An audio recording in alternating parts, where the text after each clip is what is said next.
জিবরাইল ডাক দিয়ে বলেন, ইয়া রাসূলুল্লাহ, ইয়া হাবিবাল্লাহ, এই সকল মানুষ হলো ওই সকল আপনার উম্মতের মধ্যে যারা দুনিয়াতে সুদের ভিতর লিপ্ত থাকতো, ঘুষের ভিতর লিপ্ত থাকতো, এই সকল মানুষদের এইরূপ আযাব দেওয়া হচ্ছে। যারা বলেন নাউযুবিল্লাহ।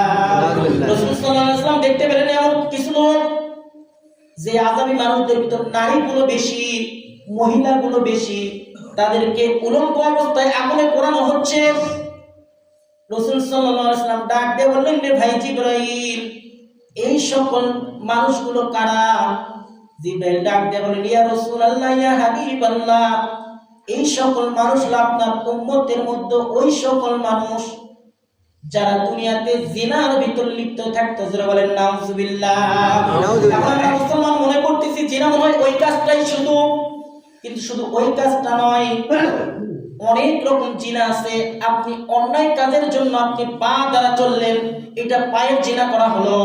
আপনার হাত দ্বারা আপনি কাজ করলেন, ওইটা হাতের জিনা হলো। সবচাইতে বড় জিনা হলো আমরা যখন রাস্তায় চলাফেরা করি, এই চক্ষুটাকে আমরা অবনত করতে পারি না। বেগানা মহিলার উপর যখন আমাদের চোখটা চলে যায়, চোখটাকে আমরা নত করতে পারি না। এইটা সবচাইতে বড় জিনা হলো চোখের জিনা। কথা বলেন ঠিক কিনা? আমার মন গড়া কথা বলছি না। আল্লাহ রাসূল সাল্লাল্লাহু আলাইহি ওয়াসাল্লাম হাদিসের ভিতরে বলেন, জিনাল আইনিন নজর, চোখের জিনা হলো দেখা। এই কথা দ্বারা বোঝা যায় প্রত্যেকটা অঙ্গের জিনা আছে। আপনার হাতের জিনা আছে, আপনার পায়ের জিনা আছে, আপনার চোখের জিনা আছে। আমার যুবক ভাইরা মনে করতেছে আমরা মনে হয় এই জিনার ভিতরে লিপ্ত না। আপনি যে বেহাইয়া পড়া গান শুনতেছেন আর চোখ দিয়ে দেখতেছেন, গান শোনার কারণে আপনার কানের জিনা হচ্ছে, আর চোখ দিয়ে দেখার কারণে আপনার চোখের জিনা হচ্ছে। অচিরে আপনাদের এই জিনা থেকে ফিরে আসতে হবে, অন্যথায় জাহান্নামের আগুনের ভিতরে লিপ্ত করবেন যিনি, তিনি কে? আল্লাহ পাক অচিরে জাহান্নামের আগুনের ভিতরে লিপ্ত করবেন। অতএব আমাদেরকে জিনা থেকে বাঁচা লাগবে। কথা বলেন ঠিক কিনা? আর অসংখ্য আযাবের কথা দেখলেন, আযাব নিজের চোখে দেখলেন, এবং রাসূল সাল্লাল্লাহু আলাইহি ওয়াসাল্লাম তখন মনে খুব দুঃখ প্রকাশ করলেন এবং রবের কাছে বললেন, আমার মালিক, আমার উম্মতের এই অবস্থা থেকে আমি তো কলিজা মানে না, আমি তো সহ্য করতে পারি না। তখন একটা কথা আল্লাহ তাআলা রাসূলকে বলেছিলেন, ইয়া রাসূলুল্লাহ, তাহলে আপনার উম্মতদেরকে আমি নাজাত দিব।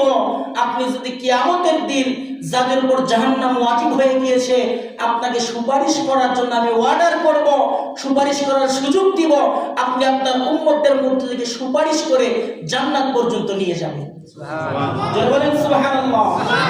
এই সুপারিশ কি আমাকে করবে? আপনাদেরকে করবে। এই সুপারিশ করার জন্য কিছু স্পেশালিটি আমল থাকতে হবে, স্পেশালিটি কিছু কাজ থাকতে হবে। আমাদের যুবকদের অবস্থা খুব খারাপ, নামাজে দেখা যায় না।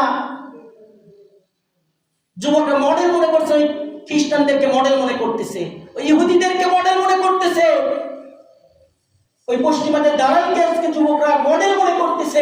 কিন্তু আমাদের মডেল হতে হবে একজন মুহাম্মদ রাসূলুল্লাহ সাল্লাল্লাহু আলাইহি ওয়াসাল্লাম। যদি মডেল মেনে নিতে পারি, তার আদর্শকে যদি আমাদের আদর্শে বাস্তবায়ন করতে পারি, রাসূলের সুন্নাহকে যদি আমাদের জীবনে বাস্তবায়ন করতে পারি, তবেই তো রাসূল সাল্লাল্লাহু আলাইহি ওয়াসাল্লাম সেই কিয়ামতের দিনে আমাদের জন্য সুপারিশ করবেন। কথা বলেন ঠিক কি না? ঠিক। এজন্য সম্মানিত উপস্থিতি, আমার যুবক ভাইরা,